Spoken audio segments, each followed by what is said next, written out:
পুজোর রান্নাঘরে সকলকে স্বাগত। বন্ধুরা সবাই তোমরা কে কেমন আছো? আশা করি সবাই ভালোই আছো, আমিও ভালোই আছি। তাহলে বন্ধুরা আমি এখন একটা মটন কষা রেসিপি বানাবো।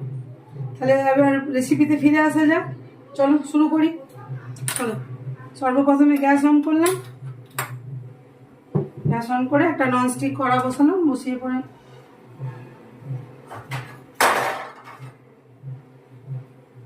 তেলটা দিয়ে দেবো। আচ্ছা বন্ধুরা, আমি এখন আগে মাংসের জন্য ডুবো ডুবো করে আলু কেটে রেখেছি। আলুটা কেটে, এটা তোমাদেরকে দেখানো হয়নি, আলুটা কেটে নুন হলুদ মেখে রেখেছি। তো আমি আগে মাংসের আলুটাই ভেজে নেব, আলুটা আগে ভেজে তুলে নেব। তাহলে আমি আগে আলুটা ভেজে নিই।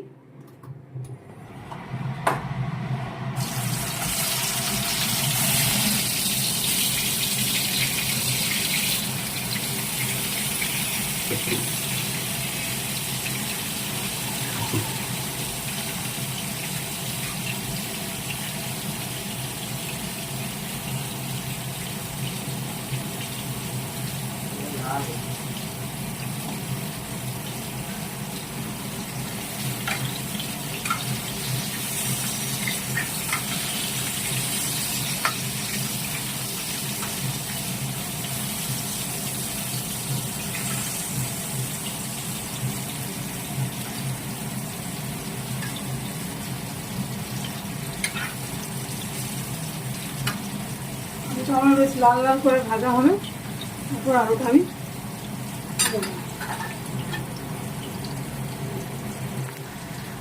কিছুক্ষণ পর ছিঁড়ে এলাম। এবার আমার আলুটা মোটামুটি ভাজা হয়ে গেছে। এবার আলুটা আমি তুলে নেব। আমি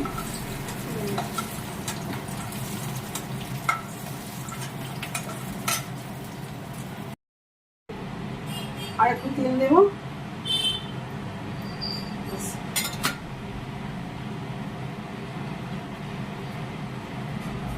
আলু ভাজা তেলটার মধ্যে আর একটু তেল দেব। এবার এক এক করে আমি তেজপাতা, স্টার এলাচ, বড় এলাচ, লবঙ্গ, এলাচ, দারচিনি, গোলমরিচ, কাবাব চিনি এক এক করে আমি সব ফোড়নগুলো দিয়ে দিলাম। একটু ভাজা হতে হতে পেঁয়াজটা দিয়ে দিলাম। এবার আমি পেঁয়াজটা দিয়ে দেবো।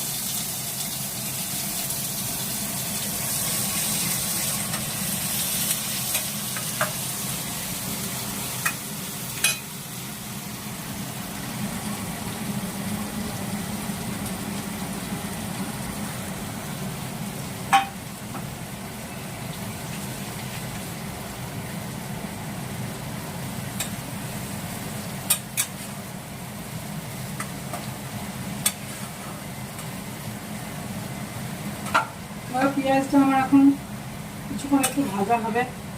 ততক্ষণ না পেঁয়াজটা রং ধরছে ততক্ষণ তো আমি পেঁয়াজটাকে ছাড়তে পারবো না।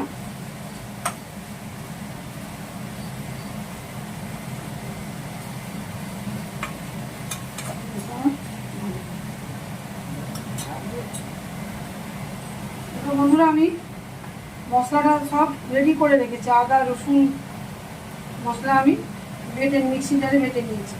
এবার তোমাদেরকে এটা দেখানো হয়নি, আমি মাংসটা যাক দুপুরে রান্না তো সময়টা কম থাকে, তার জন্য আমি মাংসটাকে আগে থেকে একটু ম্যারিনেট করে রেখেছি। মাংসটার মধ্যে আমি 1 চামচ ধনে গুঁড়ো, 1 চামচ জিরে গুঁড়ো, 1 চামচ কাশ্মীরি লঙ্কা, ওর সাথে আমি পেঁপে বাটা দিয়েছি। হ্যাঁ, একটা পেঁপে বাটা দিয়ে মাংসটাকে আমি কিছুক্ষণের জন্য ম্যারিনেট করে রেখেছি। পেঁপে বাটা দিলে মাংসটা খুব ভালো সুসিদ্ধ হয়, সময়টাও কম লাগে, সেদ্ধটা খুব ভালো হয়।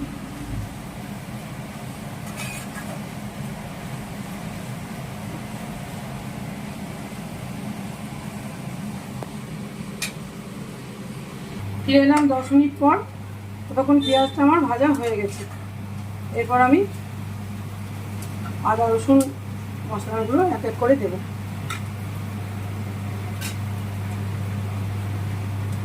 বন্ধুরা আমি আদা রসুন কাঁচা লঙ্কা একসাথে পেস্ট করে নিয়েছি। টমেটো, সময়টা কম থাকার জন্য আমি এর মধ্যে একসাথেই সব পেস্ট করে নিয়েছি।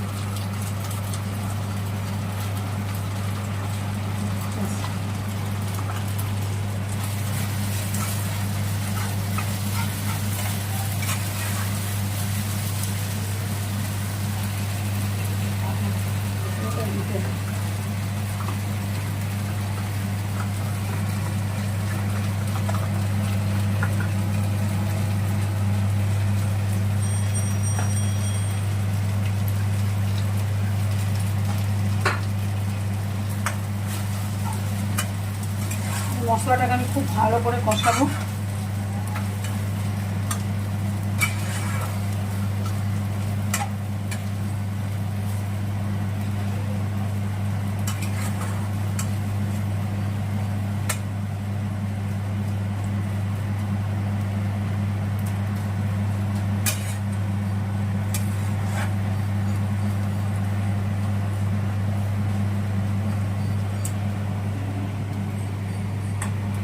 মশলাটা খুব ভালো করে কষা হবে।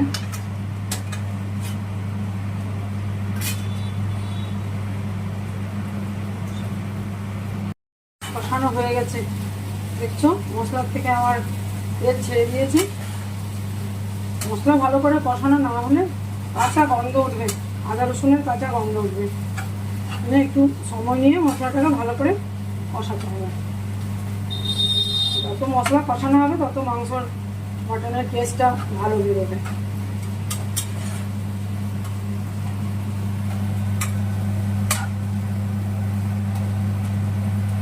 এরপর করে এক এক করে গুঁড়ো মশলাগুলো সব অ্যাড করব।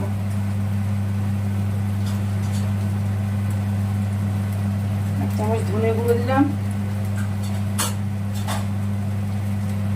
এক চামচ জিরে গুঁড়ো, এক চামচ হলুদ গুঁড়ো,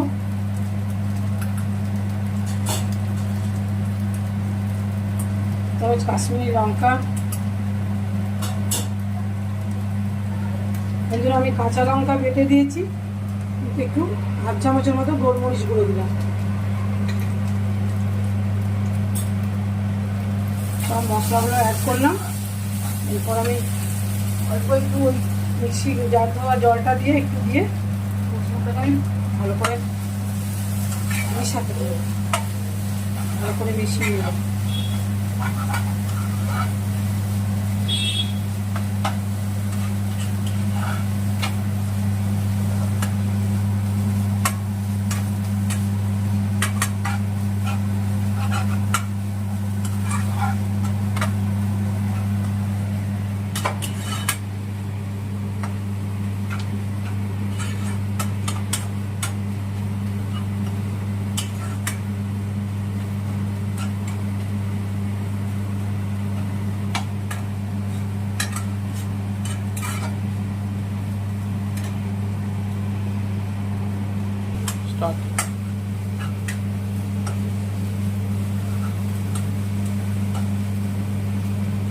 এরপর আমি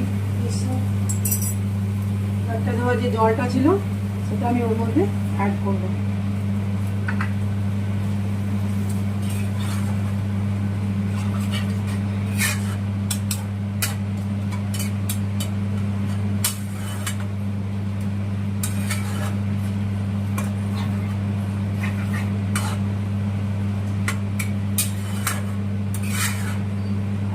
জলটা কিছুক্ষণের জন্য মশলাটা আমি ফুটতে দেবো।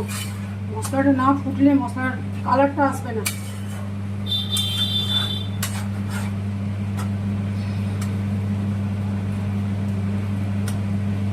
কিছুক্ষণের জন্য মশলাটা আমি একটা ঢাকা দিয়ে দেবো। আমি ঢাকনাটা খুললাম। মশলাটা অলরেডি আমার দেখো কত সুন্দর কালার এসেছে। মশলা থেকে মশলার তেলটা পুরো ছেড়ে দিয়েছে। মশলাটার মধ্যে কত সুন্দর কালার এসেছে। মশলা যত কষানো হবে তত মাংস রান্নাটা তত ভালো হবে। এরপর আমি মাংসটা যে ম্যারিনেট করে রেখেছিলাম সেই মাংসটা দিয়ে দিই।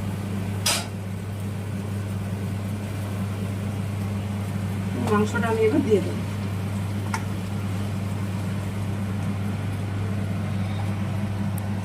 তোমরা তো ম্যারিনেট করাটা তোমাদেরকে দেখানো হয়নি। আমি একটু পেঁপে বাটা দিয়ে তোমরা দিয়ে করে দেখবে, আমার কমেন্ট বক্সে জানাবে কেমন হয়েছে। পেঁপে বাটা দিয়ে মাংস করলে সুসিদ্ধও হয়, মাংসটা খেতেও খুব ভালো হয়।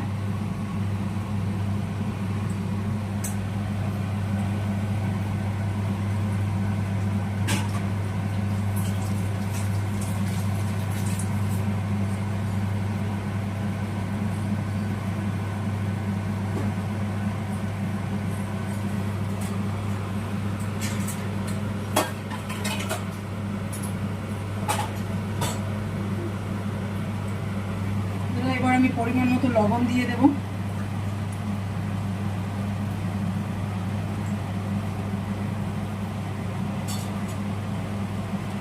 চামচ মিট মশলা দেব।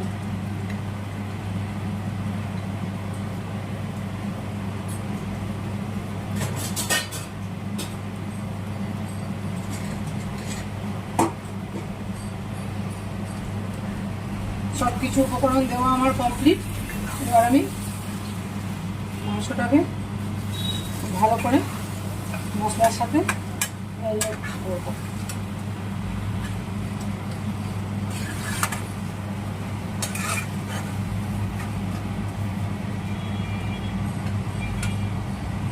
আলুটা তো আমি আগে ভেজে তুলে রেখেছি। তোমাদের যদি আলু ভালো না লাগে আলু দিও না, আলুটা স্কিপ করবে। আমার ছেলে একটু আলু পছন্দ করে, ওই জন্য আমি একটু মাংসের মধ্যে আলু দিলাম। ভালো করে মাংসটাকে ভালো করে মিক্স করে মাংসটা কষা হবে। মোটামুটি 10 থেকে 15 মিনিট মাংসটা কষা হবে।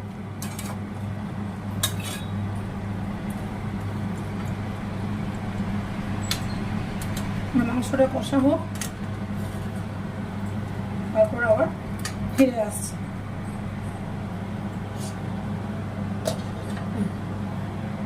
ফিরে এলাম মিনিট 15 পর।